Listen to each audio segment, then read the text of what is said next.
এক ছিল, ছিল কি ছিল? তোর ভারতবর্ষের জমিনে আমাদের আদি পিতা আদম আলাইহিস সালাম এসেছিলেন, আর আদমের সন্তান তো আমরা সবাই, হিন্দু মুসলিম সবাই, ঠিক না ভুল? আরএসএস নয়, যারা আপনার ব্রিটিশ সাম্রাজ্যের পাঁচাটা গোলাম দালাল, তারা আজকের আমাদের মধ্যে ডিভাইডেড করার চেষ্টা করছে, ভেদাভেদ করার চেষ্টা করছে। আমি সেজন্য করে আপনাদেরকে সতর্ক করাচ্ছি, জেনে রাখেন, ভারতবর্ষের বুকে যদি আদম আলাইহিস সালাম এসে থাকেন, উনি তো চলে গেছেন, কিন্তু ওনার আগে তো কোনো পুরুষ পৃথিবীতে জন্ম নেয়নি, নিয়েছেন? ওনার আগে কোনো পৃথিবীতে কোনো মানুষ জন্ম নেয়নি। তাহলে আদম আলাইহিস সালাম যদি আমাদের আদি পিতা হয়, তার মানে উত্তরসূরি কারা? তার ওয়ারিসান কারা? তার ওয়ারিসান হলাম আমরা। অতএব ভারতবর্ষের জমিন আমাদের, নরেন্দ্র মোদী তোমাদের নয়।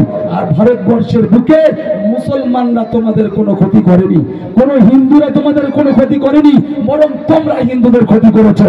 যখন বাবরি মসজিদ ভেঙে গেল, রাম মন্দির তৈরি করা হলো, পশ্চিম বাংলার বুক থেকে আপনার কয়েকজন নিচু জাতের হিন্দু ভাইয়েরা, তারা তো মাটি নিয়ে গিয়েছিল, তারা তো ওই রাম মন্দিরে দেওয়ার জন্য। হে নরেন্দ্র মোদী, তুমি কিরকম জনগণের সরকার? ওই নিচু জাতির হিন্দুদেরকে মানে পশ্চিম বাংলার মাটিটা তোমার ওই রাম মন্দিরে দিতে দিলে না, তাহলে তুমি হিন্দুদের বন্ধু না শত্রু? বন্ধু না শত্রু? তাহলে শত্রু। আমার অনেক হিন্দু ভাইরা বোঝেন, আর অনেক হিন্দু ভাইরা মনে মনে করছে না, দাদা যেটা করছে ঠিক করছে। এই জন্য করে জেনে রাখবেন, ওরা তো সবার ক্ষতি করছে, কিন্তু বুঝতে তো দিচ্ছে না। সবার ক্ষতি করছে, বুঝতে দিচ্ছে না। এরকম কিছু জানোয়ার আছে, জানোয়ার, কিছু জানোয়ার আছে। কি জানোয়ার জানেন? তিন রকমের জন্তুর, তিন রকম। এক নম্বর হলো পেঁচা, চামচিকে আর বাদু। কথা বললাম? পেঁচা, চামচিকে আর বাদু, তিনটে জানোয়ার। এরা দিনের বেলা কিছু দেখতে পায় না। এরা বার হয় কখন? রাতে। ভালো করে জেনে রাখবেন, এরা বার হয় রাতে। রাতে গিয়ে কারোর পেয়ারা ক্ষতি করবে, কারোর বাগানের সবেদা নষ্ট করবে, কারোর বাগানের কি বলে কলা নষ্ট করবে। করে কি করে না? এরা তো দিনের বেলা দেখতেই পায় না। তা আমাদের ভারতবর্ষে তিনটে জানোয়ার আছে। সেই জানোয়ারগুলো কি করে জানেন?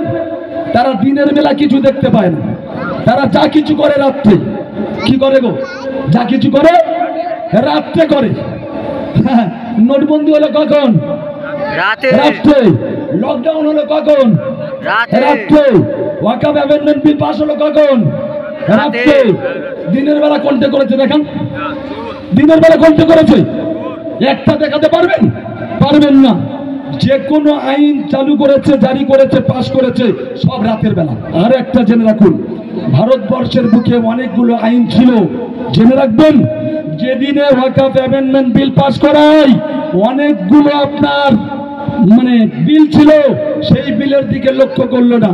ভারতবর্ষের জমিনে যে সমস্ত ট্যাক্স আছে, টাকা আছে, তার উপরে আপনার 26% আপনার কি ট্যাক্স বাড়িয়ে দিয়েছে আমেরিকা সরকার। সেই রাতে, কি বললাম? সেই রাতেই 26% ট্যাক্স বাড়িয়ে দিয়েছে। এই নরেন্দ্র মোদী সরকার সেদিকে খেয়াল নেই। এখানে মুসলমানদের ওয়াকাফ যে সম্পত্তি রয়েছে, তাকে কিভাবে হাতিয়ে নিতে হয়, সেই প্রচেষ্টা ছিল। আর সঙ্গে সঙ্গে ভারতবর্ষের রাষ্ট্রপতি মানে আপনার কি বলা যায়, সে তো একটু খেয়াল করলো না যে আমি কোন জায়গায় সই করছি। দেখার প্রয়োজন বোধ মনে করেনি, দেখিনি যে বিলটায় কি লেখা আছে, সেইভাবেই পাস করিয়ে দিয়েছে।